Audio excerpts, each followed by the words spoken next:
نے کوئی حال نہیں چھوڑا. تو بادشاہ کہنے لگا بلاؤ سید موسیٰ پاک جنگی دوست رحمت اللہ علیہ کو بلا لیا. تو کہنے لگے بادشاہ تمہیں پتا تھا مٹکے کس کے ہیں؟ آپ فرمانے لگے پتا تھا مجھے. کہا کیوں توڑے؟ فرمایا اس لیے توڑے کہ مجھے تیرے اوپر رحم آ گیا تھا, تو اگر شراب پیے گا تو دوزخ میں جلے گا, مجھے رحم آیا تھا میں نے توڑ ڈالے. تو کہنے لگا آپ کون ہیں؟ تو آپ فرمانے لگے میں محتسب ہوں, میری حساب کتاب لینے کی ڈیوٹی ہے. محتسب ہوں, غلط آدمی کا حساب کروں گا.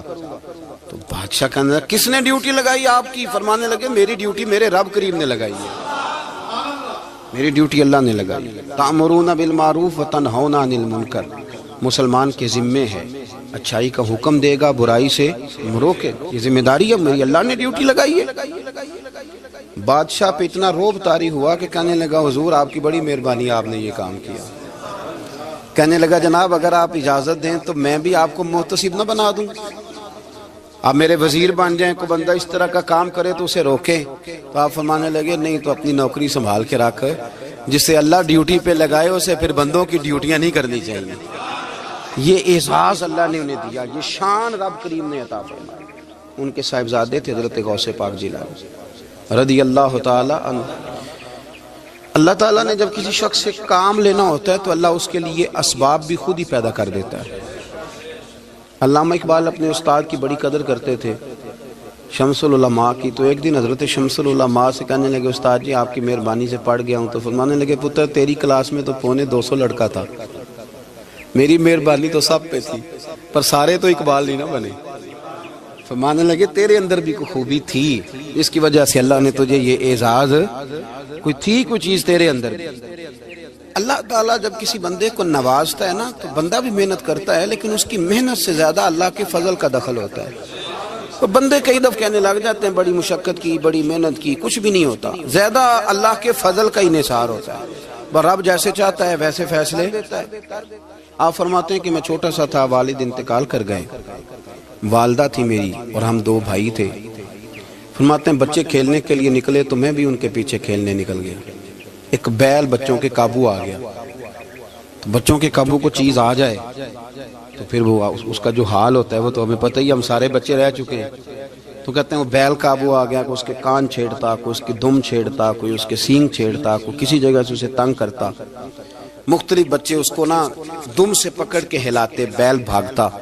حضور غوث پاک فرماتے میں بھی آگے بڑھا, اور میں نے جب اس کی دم پکڑ کے ہلائی تو بیل نے میری طرف منہ کیا اور کہنے لگا عبد القادر تو نہ ایسے کر, بول کے کہنے لگا تو نہ ایسے کر, تجھے رب نے ان کاموں کے لیے پیدا نہیں فرمایا.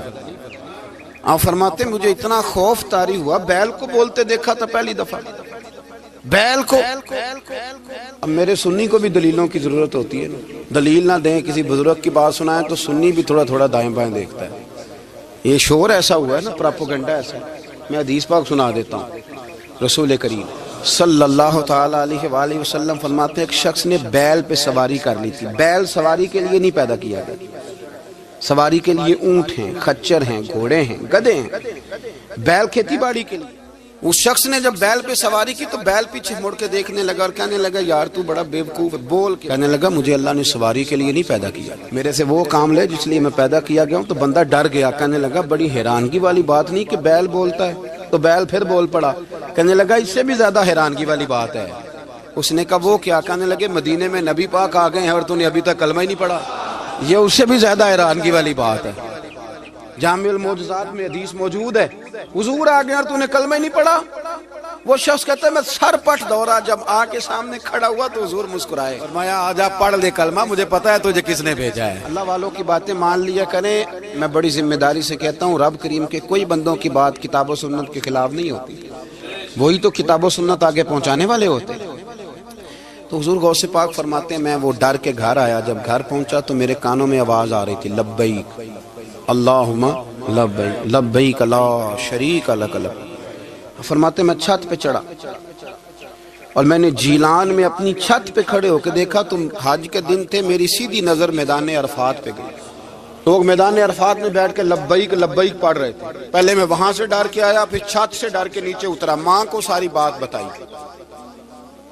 تو کہتی میری ماں کہنے لگی بیٹے جب تو پیدا ہونے والا تھا تو مجھے بڑی بشارتیں ملتی. فرماتے ہیں ماں نے نا کھولا بکسا صندوق تو 80 دینار نکالے. فرمایا پتر تم 2 بھائی ہو اور تمہارا باپ کل جاگیر 80 دینار چھوڑ گیا. 80 40 تمہارے 40 تمہارے بھائی کے. فرمایا بیٹا ایک بات کا خیال رکھنا, میں عورت ہوں, تمہارا باپ کوئی نہیں, بھائی چھوٹا ہے, میں پیچھے نہیں آ سکتا. یہ 40 دینار لے جا اور جا بغداد چلا جا, جا کے تعلیم حاصل کر. بیٹے میں پہنچ نہیں سکتی, خیال رکھنا. غوث پاک فرماتے ہیں 12 سال میں نے تعلیم حاصل کی یارو, میں نے پتے بھی کھائے اور خود آپ کا فرمان موجود ہے. فرماتے ہیں ایسی سختیاں بھی دیکھیں, ایسی سختیاں بھی دیکھیں کہ پتھروں اور پہاڑوں پہ گزرتی تو شاید پگھل جاتے, لیکن میں نے اپنے نبی کا دین پڑھا. اب تو پیر کے گھر میں جو پیدا ہوتا ہے وہ علم لدنی والا ہوتا ہے. میں تو صاحب دا پتر ہے, او خدا کے بندے صبر کر. اگر غوث پاک حسنی حسینی سید ہو کے باقاعدہ پھٹی پہ بیٹھ کے پڑھتے ہیں, تو کس پیر کا مرید ہو گیا جسے علم ہی کوئی نہیں, جو جاہل آدمی ہے. یہ ضروری ہے, علوم دینیاں ضروری ہیں, اس کے بغیر کام نہیں چلتا. اور غوث پاک رضی اللہ تعالیٰ عنہ کی آپ پوری زندگی پڑھ کے دیکھ لیں. غوث پاک تمام اولیاء کے امام ہیں ساری زندگی. غوث اعظم سے کسی نے پوچھا آپ نے سب سے زیادہ دین کا کام کس طرح کیا, تو فرماتے ہیں تقریر کے ذریعے. اب تقریر کرنے والا مولوی ہوتا ہے اور تویز دینے والا, سبحان اللہ. غوث پاک رضی اللہ تعالیٰ عنہ فرماتے ہیں میں نے دین کا سارا کام کس ذریعے سے کیا ہے. ہفتے میں 3 جلسے کرتے تھے اور 70 ہزار کا مجمع ہوتا تھا, اور بغیر لاؤڈ سپیکر کے تقریریں ہوتی تھی. اور فرماتے ہیں جیسی سمجھ پہلے بندے کو آتی تھی ویسی آخری والے کو آتی تھی. لوگوں نے کہا حضور یہ کرم کیسے ہوا؟ فرمانے لگے میں نے جب تعلیم حاصل کر لی تو بولنا آتا ہی نہیں تھا, تو میں بڑا پریشان, ایک دن سو گیا تو خواب میں رسول کریم کا دیدار نصیب ہوا. فرمایا تیری تو واز کیا کر, تیرے واز سے لوگوں کو فائدہ ہوگا. یا رسول اللہ میں اجمی بندہ ہوں, لوگوں کے سامنے کیسے بات کروں گا؟ تو حضور نے فرمایا منہ کھولنا ذرا. کہتے میں نے منہ کھولا تو محبوب نے 7 دفعہ لعاب دہن ڈالا میرے منہ میں. آپ فرماتے ہیں پھر بولتا میں تھا, اثر کوئی اور پیدا کر دیتا. حضور غوث پاک رضی اللہ تعالیٰ عنہ نے 40 سال دین کا کام کیا. صبح کے وقت فقہ کا درس دیتے تھے, فجر کے بعد کچھ دیر کا ناشتہ کرتے سو جاتے, پھر آ کے مدرسے میں پڑھاتے باقاعدہ بچوں کو. غوث پاک رضی اللہ تعالیٰ عنہ کی سیرت پر آپ ساری کتابیں پڑھ لیں, ساری کتابیں لو, میں نے بھی بڑا ہی دعویٰ کر دیا, یعنی ساری کتابیں جتنی اب تک چھپی ہوئی ہیں ساری پڑھ لو, کہیں نہیں ملے گا کہ ہم غوث پاک کے آستانے پہ گئے. غوث پاک کسی بندے نے یہ نہیں کہا ہم غوث پاک کے آستانے پہ گئے, غوث پاک کے دربار پہ گئے. سب نے یہی لکھا ہے کہ ہم حضور غوث پاک کے مدرسے میں گئے. ہمارے نا مدرسوں میں سبق تقسیم ہوتے ہیں, سال جب شروع ہوتا ہے نا تو سبق تقسیم ہوتے ہیں. ہمارے مدرسے میں بھی تقسیم کرتے ہیں ہمارے مولانا. آپ حدیث پاک پڑھائیں گے, فلانا استاد منطق پڑھائے گا, فلانا فلسفہ پڑھائے گا, فلانا یہ سبق تقسیم ہوتا ہے, فلانا قرآن, فلانا حدیث, فلاں فقہ. تو غوث اعظم کے مدرسے کے جو ناظم تعلیمات تھے وہ کہنے لگے حضور سبق بانٹنا ہے تو آپ کو کون کون سے سبق دے دیں, کون کون سا پیریڈ پڑھائیں گے؟ تو آپ فرمانے لگے نہیں پیریڈ رہنے دو. حضور پھر فرمایا اس طرح کرو, لائق بچے تم رکھ لو اور نلائق سارے مجھے دے دو, میں جانوں اور نلائق جانے, نلائق سارے میرے. غوث پاک رضی اللہ تعالیٰ نلائق سارے رکھ لیے, کند ذہن. اور حضور غوث پاک ان کو اسباق پڑھایا کرتے, ان پر محنت کرتے. فجر کے بعد فقہ کا درس, 10 بجے مدرسے کی کلاس, زور کے بعد حدیث پاک کا درس, مغرب کے بعد تفسیر بیان کرتے. بانج علموں جو کرے فقیری وہ کافر مرے دیوانہ. اور عشاء کی نماز کے بعد ہفتے میں 3 جلسوں سے خطاب. اور یہ سارے کام کر کے نا تو پھر بھی غوث اعظم جب دنیا چلی جاتی تو وضو کر کے مصلے پہ بیٹھ جاتے. اور 40 سال بیت گئے, ساری رات اللہ کی بارگاہ میں عبادت کرتے. 40 سال حضور غوث پاک کو اللہ نے بڑا اعزاز دیا, کتابیں لکھی, ڈیوٹی کی, محنت کی, کوشش کی پوری دنیا میں. میں پہلے بھی بتا چکا ہوں, پھر بتاتا ہوں کہ جو صلاح الدین ایوبی کا بہت نام لیتے ہیں نا, بہت بڑے مجاہد تھے. صلاح الدین ایوبی کے ساتھ 70,000 کی فوج تھی, سارے کے سارے غوث پاک کے مرید تھے. صلاح الدین ایوبی نے حضور غوث پاک کی زیارت نہیں کی, پر تعلیم غوث پاک کے مدرسے میں حاصل کی.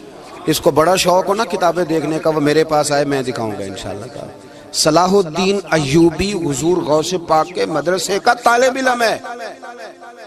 یہ آپ کے ملک میں 2-3 دن سے رٹا چل رہا ہے, وکیلوں کا, ڈاکٹروں کا, کل سے یونیورسٹی کا بھی چل گیا ہے. یہ لڑائی کسی مولوی دو گروپوں میں ہوئی ہوتی نا، چلو نام بولو، میں نے تو پتہ ہے اگلی گل جائے، کسی مولویوں کے دو مدرسوں میں ہوتی نا تو جو طوفان اٹھنا تھا نا ہر چوک میں، مولوی لڑاندے بڑا نہیں یہ بڑی۔ میں نے دعوت دی تھی پرسوں، میں نے کہا جب وکیل مکمل تعلیم کر لینا اسے 2 سال مدرسے میں لاؤ، ہم اسے سکھائیں گے اٹھنا کیسے ہے بیٹھنا کیسے ہے، ان کو لاؤ، اس لیے کہ ہم اپنی بات نہیں بتائیں گے، ہم بتائیں گے محمد عربی کی باتیں صلی اللہ علیہ۔ مہربانی کرو، مجھے کوئی شکوہ نہیں ان سے کوئی کسی قسم کا، اس لیے کہ ہمارے ملک میں نا احتجاج کا کلچر پروموٹ کیا گیا، ہم نے یہ ماحول بنا کے دیا ہے سڑک بلاک کرنے کا۔ یہ ہمارے قریب ایک گاؤں ہے تو روز ڈکیتیاں ہوتی تھی، بچہ بھی قتل، پولیس والے سنتے ہی نہیں تھے، ان بیچاروں نے روڈ بلاک کیا تو سب صحیح ہو گیا، اسی وقت سارا کچھ ہو گیا، اب پہرے داری بھی لگتی ہے، اب جناب چوکیاں بھی قائم ہو گئی، سب کچھ ہو رہا ہے۔ مزاج بنا دیا ہم نے، یہ عدم برداشت ہے، یہ کلچر خطرناک ہے، یہ کلچر تباہ کرے۔ وکیل کوئی غیر نہیں، ہمارے اپنے بھائی ہیں، کون ہے وہ؟ ڈاکٹر کون ہے؟ ہمارے اپنے۔ یہ جو بچے یونیورسٹی میں لڑے کون ہے؟ ہمارے اپنے۔ ہم ان کو کاٹ کے نہیں پھینک سکتے، یہ کوئی دوسرے لوگ نہیں، سب کو ضرورت ہے ایک دوسرے کی، لیکن خدا را مہربانی کرو معاشرے میں برداشت کا کلچر پیدا کرو، سکون کا کلچر پیدا کرو، سہنا سیکھو۔ سنو ایک بات کرتا ہوں، اللہ کرے کہ میں سمجھا سکوں، سارے فیصلے خود نہ کرو۔ اگر تمہیں نظر آئے نا کہ آپ کے ساتھ کہیں ناانصافی بھی ہو رہی ہے تو ساری عدالتیں دنیا میں نہیں لگنی، ایک قیامت میں بھی لگنی ہے۔ ہاں امام حسن کو زہر دے دیا گیا تو امام حسین کہنے لگے بھائی بتاؤ کس نے دیا ہے؟ فرمایا حسین اگر وہی وہ نہیں جس پر مجھے شک ہے تو میں کسی آدمی کا بلا وجہ تمہیں نام کیوں بتا دوں؟ کہا پھر بھائی آپ اشارہ تو نہیں بتا دے؟ تو فرمایا حسین اگر وہی ہے نا جس پر مجھے شک ہے تو پھر بھی میں نے فیصلہ اپنے رب پہ چھوڑ دیا۔ فرمایا میرے رب سے زیادہ بہتر فیصلے کرنے والا کوئی موجود؟ کچھ فیصلے اللہ پہ چھوڑ دیں، آپ یقین کریں آپ کو بڑا ہی مزہ آئے گا، آپ کو سکون آئے گا زندگی میں۔ کچھ فیصلے اللہ پہ چھوڑو، برداشت کا کلچر پروموٹ کریں اس وطن کے اندر، یہ بڑا پیارا ملک ہے، اس میں برداشت کا کلچر پیدا کریں۔ وکیل کو ہر وقت ڈاکٹر کی ضرورت ہے، ڈاکٹر کو ہر وقت وکیل کی ضرورت ہے۔ ہم ایک دوسرے کے بغیر دیکھیں نا، میں نے آئین بھی رکھا ہوا ہے پاکستان کا، لیکن اس کے باوجود کوئی مسئلہ بن جائے تو میں کسی وکیل صاحب کو فون کرتا ہوں، میرے دوست ہے، میں پوچھتا ہوں کہ یار یہ مسئلہ ہے، اس کا کیا حل ہے؟ ہم مل کے رہتے ہیں معاشرے میں، برداشت کے کلچر کو پروموٹ کریں، پیار کریں، محبت بانٹیں، یہ وطن ہے اس کو مل کے سنواریں گے تو انشاءاللہ تعالیٰ یہ رسول اللہ کے دین کا قلعہ بنے گا بڑا مضبوط۔ اس سے پیار کریں، مثبت غلط بات ہے تو اس کو آپ سمجھائیں، اس پر تبلیغ کریں، لیکن یہ نہ کریں کہ آپ عدم برداشت کا ماحول پیدا کریں۔ حضور غوث پاک رضی اللہ تعالیٰ عنہ دین کا کام۔ ایک بات، اللہ والوں کے پاس لوگ دعاؤں کے لیے جاتے ہیں، کیوں جاتے ہیں؟ سنو، میرے ساتھ ایک شخص رہتا ہے، صبح سے شام تک میری ڈیوٹی کرتا ہے، نوکری کرتا ہے، خدمت کرتا ہے، گاڑی چلاتا ہے، یہ کرتا ہے وہ کرتا ہے۔ ایک صاحب ہیں جو 3 سال کے بعد ملتے ہیں، وہ جو 3 سال کے بعد ملتے ہیں وہ شکوہ کرتے ہیں کہ پیر صاحب اس کی بات زیادہ مانتے ہیں۔ تو پیر صاحب اب کدھر جائیں، یہ سارا دن پیر صاحب کی مانتا ہے، نہیں سمجھ آ رہی ہے آپ کو بات؟ یہ مزاج ہے نا جی۔ ایک بندہ سارا دن دنیا داری کرے، مال کمائے، پتہ نہیں جھوٹ بولے، بڑا کچھ کرے، اور ایک اللہ کا ولی جو اپنا بنائے کچھ نہ، سارا دن رسول اللہ کی باتیں کرے، سارا دن اللہ کے دین کی خدمت کرے، اور بھائی وہ جب ہاتھ اٹھاتا ہے نا تو پھر اللہ اس کی بات کو قبول کرتا ہے۔ کچھ میرے خاص ہیں، کچھ تیرے خاص ہیں، تو کچھ رب کے بھی خاص ہیں، اور اس پر بھی میں پہلے آیت پڑھ لوں گا تاکہ دلیل مضبوط ہو جائے۔ اللہ فرماتے ہیں واللہ یختص برحمتہ من یشاء، فرمایا میں نے کچھ بندوں کو اپنی رحمت سے اپنا خاص بنا لیا۔ کچھ بندے اللہ کے بس اللہ کی بارگاہ میں وہ دعائیں کرتے ہیں تو اللہ قبول فرما لیتا ہے، پتر اللہ ہی دیتا ہے، لیکن اللہ کا ولی دعا تو کر سکتا ہے نا۔ اللہ کا ولی، میری بات کی سمجھ آ رہی ہے؟ بیٹا کون دیتا ہے؟ اللہ۔ حضرت محدث اعظم رحمۃ اللہ علیہ کے پاس ایک شخص نے آ کے کہا جی ولی اللہ بیٹا دے سکتا ہے؟ آپ فرمانے لگے ولی اللہ اللہ سے ملا سکتا ہے؟ جی وہ تو ہے ہی ولی اللہ، تو اس نے ملا دینا ہے۔ تو فرمایا جو اللہ سے ملا دے بیٹا تو چھوٹی سی بات ہے، تو دیکھ نہ کہ جو اللہ تک تجھے لے گیا تو پھر پتر پیچھے رہ گیا، لیکن بیٹا دیتا کون ہے؟ بول کے بتائیں، بول کے۔ اللہ دیتا ہے۔ دعا کون کرتا ہے؟ اللہ کا ولی۔ دعا کر دیتا. بی بی آ گئی روتی ہوئی غوث پاک کے پاس, کہنے لگی 6 بیٹیاں ہیں. خامد اور سسر کہتے ہیں کہ 7ویں بھی بیٹی ہوئی تو طلاق دے دیں گے. تھوڑا سا اگر بندہ مالدار بھی ہو تو پھر وہ ہمارا دماغ جہاں مرضی چلتا ہے نا. یہ جہالت آج بھی بہت ساری جگہوں پہ پائی جاتی ہے. تہذیب سکھاتی ہے جینے کا سلیقہ, تعلیم سے جاہل کی جہالت نہیں جاتی. تو رو پڑی. حضور غوث پاک رضی اللہ تعالیٰ عنہ نے بلایا اس کے شوہر کو بھی اور سسر کو بھی. فرمایا یہ دیکھ, یہ تو اللہ کے کام ہے, جس کو چاہے بیٹیاں دے, جس کو چاہے بیٹے دے. تو جو نہیں مانتے پھر غوث پاک کی بھی نہیں مانتے. انہوں نے کہا جی نہیں دی, میں تو نکاح کروں گا. چلے گئے تو غوث پاک کی بارگاہ میں وہ بیٹی اور اس کا باپ اور اس کی ماں پھر آئے, کہنے لگے حضور مہربانی فرمائیں. پھر اللہ کے ولیوں کے پاس ایک قوت ہوتی ہے جس کا نام مصلی ہے. مصلی بہت بڑی طاقت, بہت بڑی. حضور نے فرمایا دعا صلاح المومن, فرمایا دعا مومن کا ہتھیار ہے. یہ مومن جب ہاتھ اٹھاتا ہے تو پھر عرش کا مالک دروازے کھول دیتا ہے کرم کے. حضور غوث پاک نے مصلی بچھا لیا اور رو پڑے, کہنے لگے مالک کریم, اس بی بی کے دل میں کس نے بات ڈالی تھی کہ عبد القادر کے دروازے پہ جا. دیکھیں منانے کا انداز, منانا آتا ہے نا. اللہ کس نے اس کے دل میں بات ڈالی کہ عبد القادر کے دروازے جا, کس نے ڈالی؟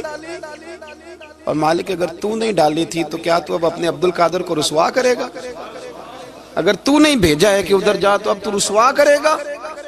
حضور غوث پاک رضی اللہ تعالیٰ نے دعا مانگ کے چہرے پہ ہاتھ پھیرے, بچی کے سر پہ ہاتھ رکھا, فرمانے لگے پتر جا, مجھے امید ہے اللہ نے 6 بیٹیاں دی ہیں تو 7 بیٹے بھی عطا فرمائے گا.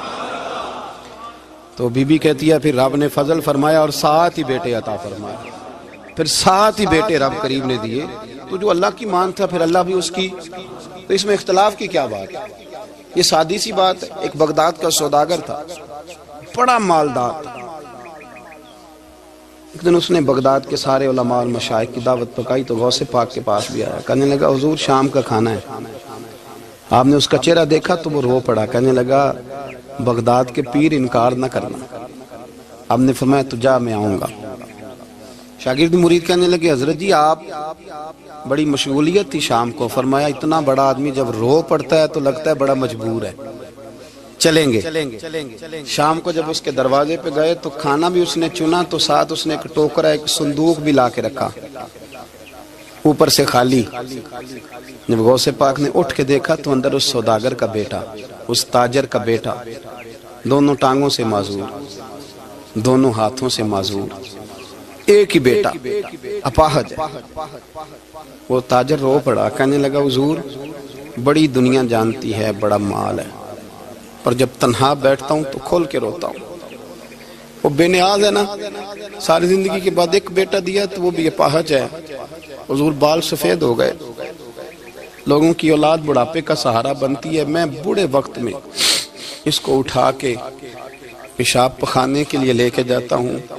بغداد کے عبد القادر سنا ہے جب تو دعا مانگتا ہے تو رب قبول فرما لیتا ہے. تو مہربانی فرما, اگر میرا پتر ٹھیک ہو جائے, میرا زور کوئی نہیں, مالک بے نیاز ہی بڑا ہے, اگر مہربانی ہو جائے. تو غوث پاک نے پھر مصلی بچھایا. مصلی بچھا کے کہنے لگے مالک تو اپنے بندوں کے دل میری طرف کیوں موڑتا ہے, اور اگر موڑتا ہے تو پھر رحمت کی نظر فرما, بندہ نوازی فرما. ایک باپ اتنے رو رو کے آنسو بہا رہا ہے تو کرم نوازی فرما. حضور غوث پاک نے ابھی چہرے پر ہاتھ نہیں پھیرے کہ بچہ اللہ اکبر کہتا ہوا صندوق سے باہر نکل آیا. اللہ تبارک و تعالیٰ نے نا ہمارے محبوب کریم علیہ السلام کو دنیا میں بھیجا تو فرمایا یا ایھا الناس قد جاءکم برہان من ربکم, اے لوگو تمہارے پاس تمہارے رب کی دلیل آ گئی. اللہ تبارک و تعالیٰ نے محبوب پاک علیہ السلام کو سراپا دلیل بنا کے بھیجا. باقی انبیاء کرام علیہم السلام کے پاس بھی اپنی نبوت کے دلائل کے طور پر بے شمار معجزات تھے, اور حضور کریم علیہ السلام کے تو پورے وجود کو ہی اللہ نے معجزہ بنایا. اور نبی پاک صلی اللہ تعالیٰ علیہ وآلہ وسلم کی نبوت کی دلیلیں, حضور کے رسالت کے مستحکم دلائل جگہ جگہ آپ کو ملیں گے. سب سے پہلی چیز تو یہ سمجھنے والی ہے کہ نبی پاک علیہ السلام نے جس چیز کو سب سے پہلے اپنی نبوت کی دلیل کے طور پر بیان فرمایا وہ حضور کا کردار ہے، سیرت ہے، عمل ہے، حضور کا لوگوں کے ساتھ رویہ ہے۔ نبی پاک علیہ الصلوۃ والسلام کی تبلیغ کے 3 دور ہیں۔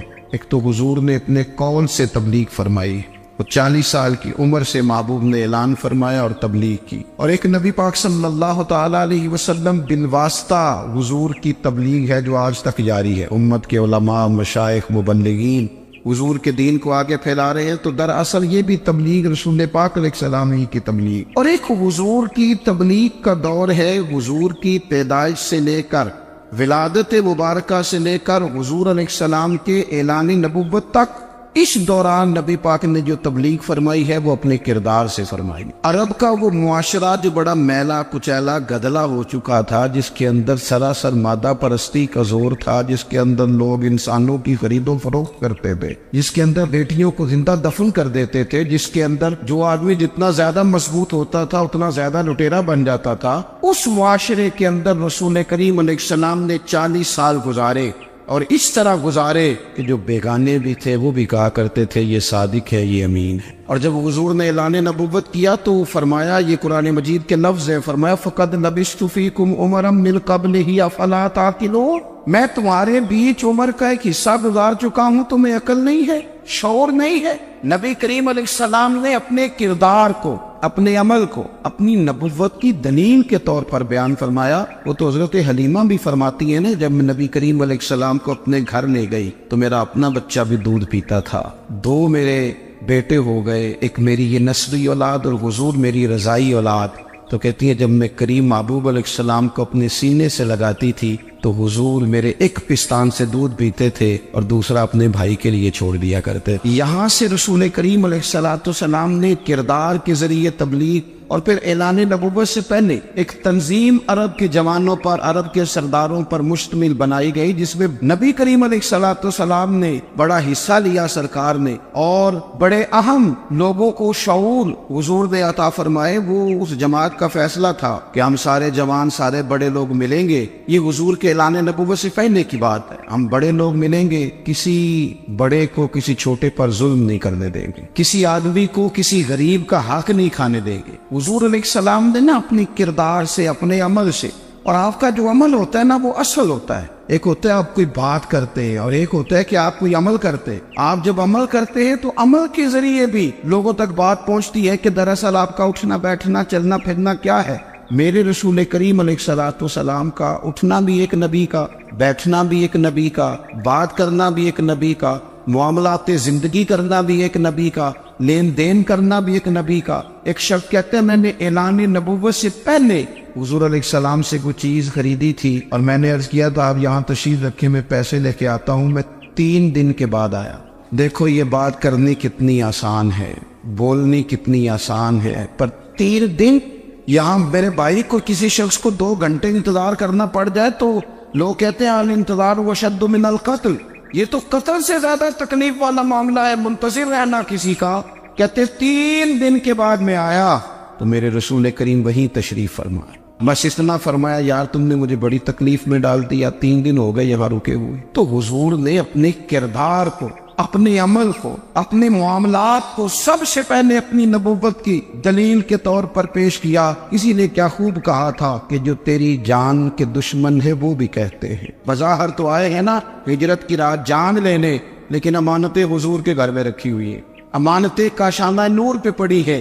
وہ جو تیری جان کے دشمن ہے وہ بھی کہتے ہیں کہ امین تو ہے اور صداقت کی آبرو تو ہے۔ تو پہلے کردار، پھر دوسری بات، اللہ تعالیٰ نے اپنے محبوب علیہ السلام کو اپنا مطلق نائب بنا کر، اپنا محبوب اعظم بنا کر، ویسے ہی سارے انسانوں کے بارے میں کہا وَإِذْ قَالَ رَبُّكَ لِلْمَلَائِكَةِ إِنِّي جَاعِلٌ فِي الْأَرْضِ خَلِيفَةً، میں زمین میں اپنا نائب بنانے والا ہوں۔ لیکن حضور علیہ السلام تو محبوب ہے نا، حضور کی نیابت تو محبوبیت کے درجے پر فائز ہے۔ تو رسول پاک کو رب کریم نے اس طرح کا بنا کے بھیجا کہ حضرت عبداللہ ابن رواحہ رضی اللہ تعالیٰ عنہ بیان فرماتے ہیں کہ اگر حضور کوئی معجزہ نہ بھی دکھاتے، نبی کریم علیہ السلام سے کوئی اعجاز لوگ نہ بھی دیکھتے، تو محبوب کا تو چہرہ ہی اس طرح کا تھا، لوگوں نے دیکھتے جانا تھا اور کلمہ پڑھتے جانا تھا۔ لیکن باوجود اس کے میرے رسول پاک کا اعجاز یہ ہے، کمال یہ ہے کہ حضور کبھی اشارہ کر دیں تو چاند 2 ٹکڑے ہو جائے، کبھی دعا مانگ دیں تو ڈوبا ہوا سورج واپس آ جائے،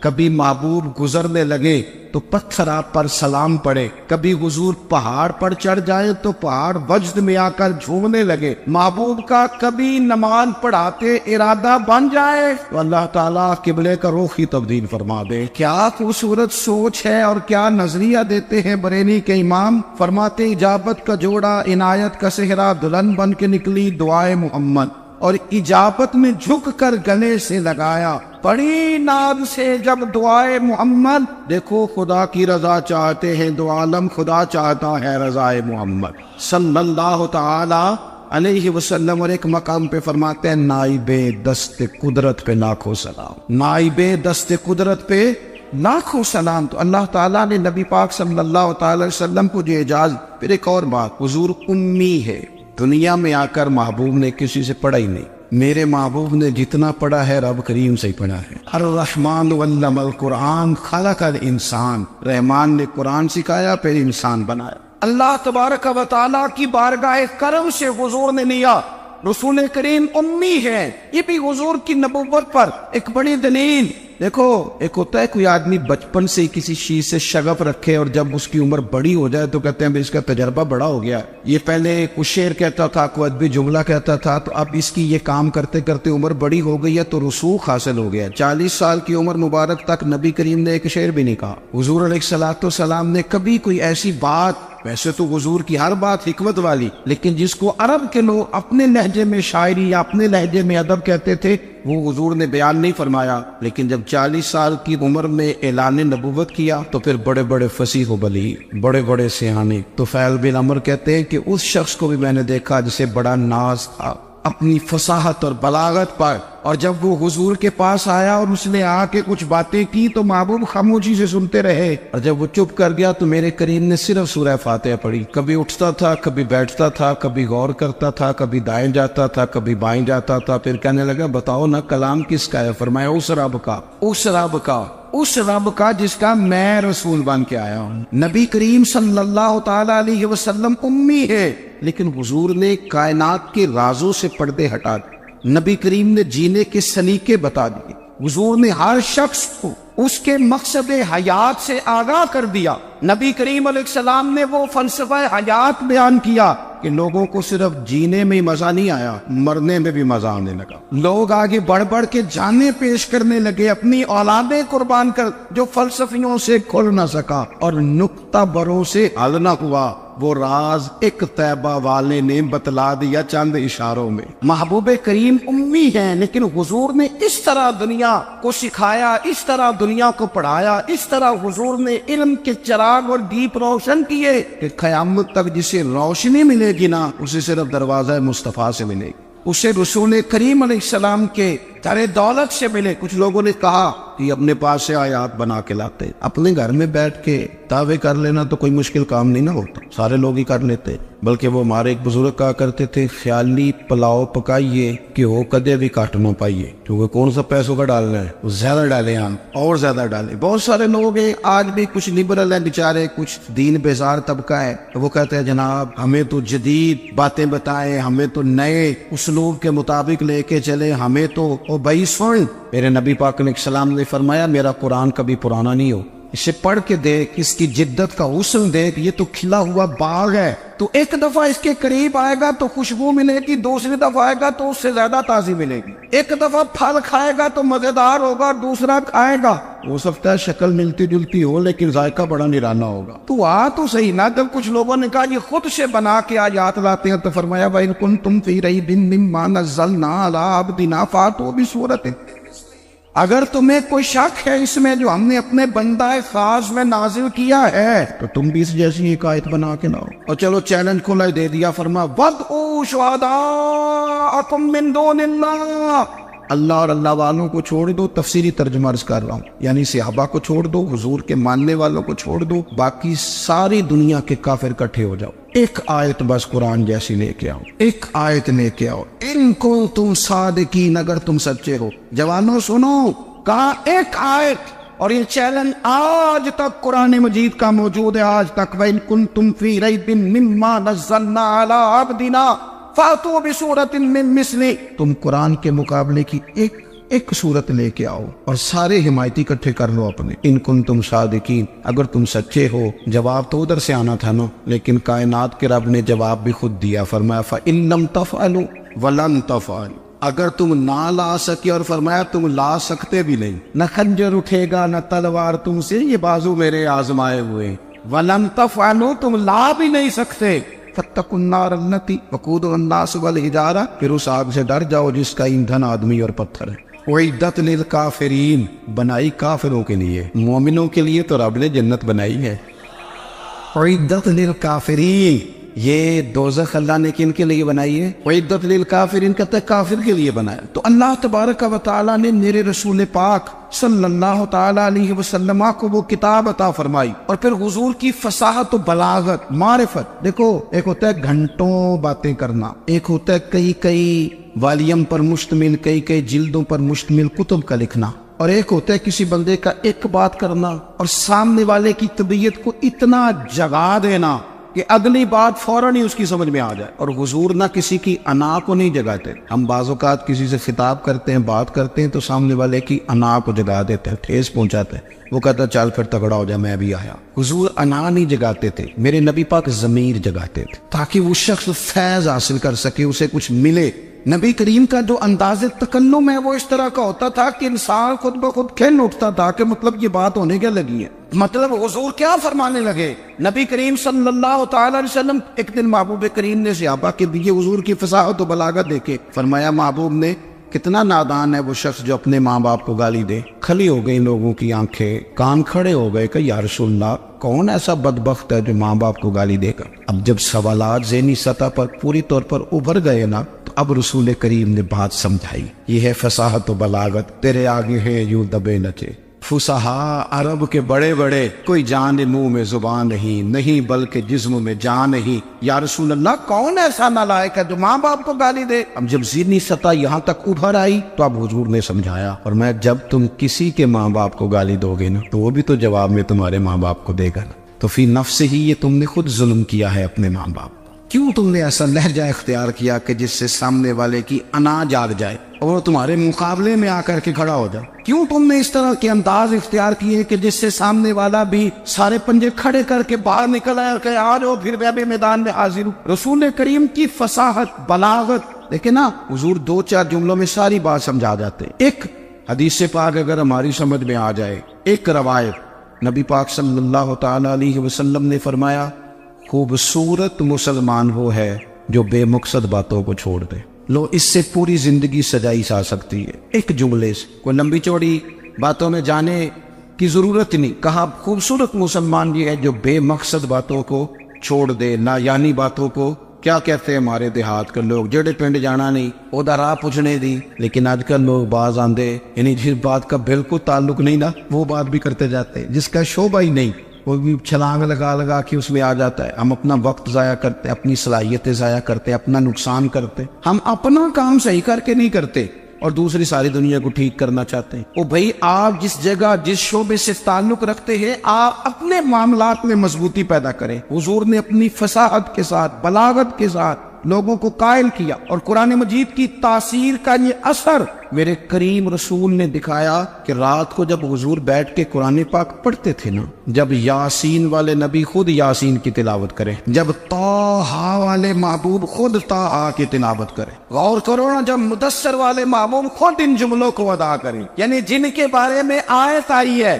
جب وہی یہ آیت پڑھیں کہ انا اعطیناک الکوثر، یعنی جن کا ذکر ہو رہا ہے، جب وہ یہ بات کریں کہ یا ایھا النبی انا ارسلناک شاہدا ومبشرا ونذیرا لتؤمنوا باللہ ورسولہ وتعزروہ وتوقروہ وتسبحوہ بکرۃ واصیلا، جن کے بارے میں آیت آئی ہے جب وہ یہ کہہ رہے ہوں کہ ورفعنا لک ذکرک، جب وہ کہہ رہے ہوں والضحیٰ واللیل اذا سجا، ذرا اس کیفیت کو دیکھیں جب محبوب خود پڑھ رہے اور جو حضور پر آئی ہے، اس کا ذائقہ، اس کا لطف، اس کا انداز، بھلا کیا ہوگا؟ حضور جب رات کو پڑھتے تھے نا قرآن پاک، تو جو پکے کافر تھے نا، ابو جہل جیسے لوگ، وہ بھی جھاڑیوں میں چھپ چھپ کے مدینے والے کی تلاوت سنا کرتے، حضور کی تلاوت سنا کرتے تھے۔ یہی بہتر ہے کہ پردوں میں وہ پردہ پوش رہے، وہ اگر پردے ہٹا دے تو کسے ہوش رہے۔ رسول کریم علیہ السلام کی تلاوت کا سننا، قریب جانا، یہ اعجاز ہے۔ حضرت فاروق اعظم کہتے ہیں میں طبیعت کا بڑا ڈاڈا تھا، مزاج کا بڑا سخت تھا، زندگی ہمیشہ ڈٹ کر گزاری، باتوں پر کھڑا رہنا آتا تھا، پر جب میری بہن نے مجھے چند آیتیں سنائی نا تو میں تڑپ ہی گیا۔ کروں آیا سا مار مقامنے نو، ان مینو مار دے لے چلو، اوے متے عمر دی عمر برباد ہو جائے جتھے عمر سوار دے لے چلو۔ یہ اعجاز ہے رسول کریم صلی اللہ تعالی علیہ وسلم پر نازل ہونے والی کتاب کا۔ پھر حضور نے خبریں دی، نبی پاک نے خبریں دی۔ حضور نے فرمایا روم فتح ہوگا، وہ ہوا۔ نبی کریم علیہ السلام نے فرمایا شام فتح ہوگا، تو شام فتح ہوا۔ فرمایا ایران فتح ہوگا، تو ایران فتح ہوا۔ سراقہ بن مالک کہتے ایک گاؤں پر بھی مسلمانوں کی حکومت نہیں تھی، ایک گاؤں پر حضور مکہ مکرمہ سے نکل رہے تھے، مدینہ طیبہ تشریف لے جا رہے تھے، ابھی راستے میں تھے، میں 100 سرخ اونٹوں کے لالچ میں معاذ اللہ حضور کو گرفتار کرنے پہنچ گیا۔ محبوب نے حکم دیا، حضور کا معجزہ میں نے آنکھوں سے دیکھا، میرا گھوڑا زمین میں دھستا چلا گیا، میں نے معافی مانگی، حضور نے معاف کر دیا۔ میں نے سمجھا اچانک ہو گیا ہے، یہ منوانا بھی بڑا مشکل کام ہے۔ شجر و حجر پہچان گئے، انسان کی نظروں میں شاکی رہا۔ یہ کچھ ایسے لوگ ہیں جن کو منوانا توبہ توبہ، ماننے کو تیار نہیں، دیکھ دیکھ کے بھی ماننے کو تیار ہے نہیں، ماننے کو تیار ہے نہیں۔ کہتے ہیں کہ میں نے پھر چاہا آگے بڑھنا تو پھر زمین کے اندر میرے گھوڑے کے پیر دھنسنے لگے، پھر معافی مانگی۔ کریم تیرے معاف کرنے کی ادا پہ بھی قربان جائے۔ یہ نہیں فرمایا کہ تو بار بار یوں ہی کرتا ہے، فرمایا معافی مانگتا ہے، جا میں نے معاف کیا۔ کہتے ہیں 3 دفعہ میں آگے بڑھا، 3 دفعہ حضور نے معاف کیا تو مسکرا کے فرمانے لگے تو یہاں مجھے گرفتار کرنے آیا ہے، وہ کیسر روم کا علاقہ فتح ہوگا۔ وہ کنگن جو پہنتا ہے نا ہاتھوں میں، بادشاہ کے کنگن معروف ہیں، وہ تیرے ہاتھوں میں آئیں گے۔ اللہ کرے آپ سمجھے، یہ جو لوگ ڈری ڈری سہمی اور ہمارے بچے مایوسی کی معاذ اللہ باتیں کرتے ہیں، وہ دیکھیں حضور کس طرح کی گفتگو فرماتے ہیں۔ ابھی ایک گاؤں پر بھی اسلام کی حکومت نہیں، لیکن حضور کا خبر دینے کا انداز، کریم فرمانے لگے وہ کیسر روم کے جو کنگن ہوں گے وہ تیرے ہاتھوں میں آئیں گے۔ جناب سراقہ بن مالک فرماتے ہیں کہ میں مسلمان ہو گیا، حضور کا وصال ہو گیا، کنگن نہیں آئے۔ حضرت ابوبکر صدیق کا وصال ظاہری ہو گیا، کنگن نہیں آئے۔ جناب عمر کا دور آ گیا، سراقہ بوڑھے ہو گئے۔ کوئی بندہ پوچھتا نا کہ اب تو عمر ڈھل گئی ہے، زندگی کا پتہ نہیں، کہنے لگے نہیں میں نہیں جاتا، جب تک کنگن نہیں آتے اسرائیل کوئی نہیں آئیں گے، کیونکہ ساڈے نبی دی زبان ساڈے واسطے قرآن، جو دن کو کہہ دیا دن ہے تو دن نکل آیا، جو شب کو کہہ دیا شب ہے تو رات ہو کے رہی، اور خدا نے ان کی زبان کو وہ اختیار دیا،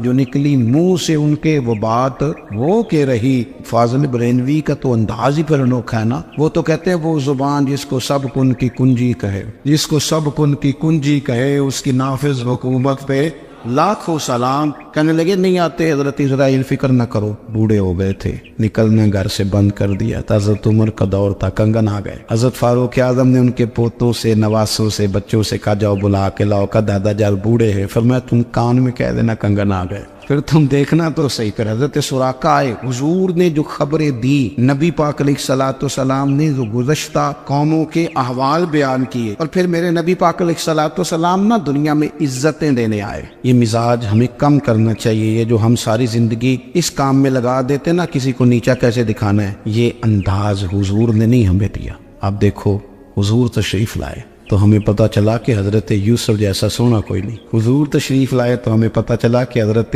داؤد جیسی خوبصورت آواز کسی کی نہیں، حضور تشریف لائے تو ہمیں پتہ چلا کہ جناب عیسیٰ علیہ السلام کا فقر اختیاری کس طرح کا، محبوب لال کس طرح کا تھا۔ یہ تو حضور آئے، تو نبی پاک علیہ السلام نے اس کی بھی عظمت بیان کی، اس کی بھی شان بیان کی. حضور نے بتایا کہ ابو بکر صدیق کی شان کیا ہے، فاروق اعظم کا مرتبہ کیا ہے، عثمان غنی کی حیا کیا ہے، مولا علی کی شجاعت کیا ہے، اہل بیت نبوت کی عظمت کیا ہے. حضور آئے عزتیں دینے، ماں کو عزت دی مدینے والے رسول. کہا جس کا باپ راضی ہو گیا اس کا رب راضی ہو گیا. فرمایا جو 2 بیٹیاں 3 بیٹیاں 4 بیٹی بہنیں یا 1 بیٹی یا بہن بیاہ کے آ گیا نا، اس طرح میری 2 انگلیاں جڑی ہوئی ہیں، میرے ساتھ جڑ کے جنت میں جائے گا. رسول کریم صلی اللہ تعالی وسلم نے عزت دی. حضور عزتیں دینے، کوئی اعزاز نہیں. ان پڑھ بندہ ہے، سادہ ہے، غریب ہے، مزدوری کرتا ہے، ہاتھوں پہ چھالے، یا رسول اللہ اس کا بھی کوئی اعزاز ہے؟ قربان جائیں، میرے کریم نے عزت دی. فرمایا محنت کر کے روزی کمانے والا تو اللہ کا دوست ہے، یہ اینٹیں اٹھانے والا، یہ مشقتیں کرنے والا، یہ صبح دیہڑی پہ جانے والا، یہ بیچارہ جو اچار سے روٹی کھاتا ہے، تو نے ہر شخص کی قسمت میں یہ عزت لکھی اور آخری خطبے کی صورت میں وصیت لکھی. رسول کریم نے ہر بندے کو اعزاز دیا، عظمتیں دی. حضور عزتیں دینے آئے. نبی پاک علیہ السلام نے اعزازات دیے، حضور نے نوازا. یہ ساری چیزیں میرے رسول پاک کی تشریح. اور پھر یہ حضور کے صحابہ اور اہل بیت ہے نا، یہ بھی میرے نبی پاک کی نبوت کی دلیل ہے. جنگی انقلاب آیا نہیں کرتے، وہ کل تک جو راہزن تھے حضور نے راہبر بنا دی. وہ لوگ جو کل تک ایک دوسرے کے گلے کاٹ کے کھاتے تھے، ایک دوسرے کو مارتے تھے، تکلیف پہنچاتے تھے، برادری ازم پہ لڑتے تھے، حضور نے بھائی بھائی بنا دیے. ایک پلیٹ میں کھانا کھانے لگے، سیدنا بلال حبشی، صہیب رومی، سلمان فارسی، حضور نے یوں کر کے ملا دیا. نبی کریم علیہ السلام نے تقسیمیں ختم کر دی دنیا. حضور کے صحابہ نے اپنا کردار اللہم صلی علی سیدنا و مولانا محمد بقدر حسنہ و جمالہ و جودہ و نوالہ و صحبہ و آلہ. اللہم صلی علی سیدنا و مولانا محمد معدن الجود والکرم و آلہ و صحبہ و بارک وسلم.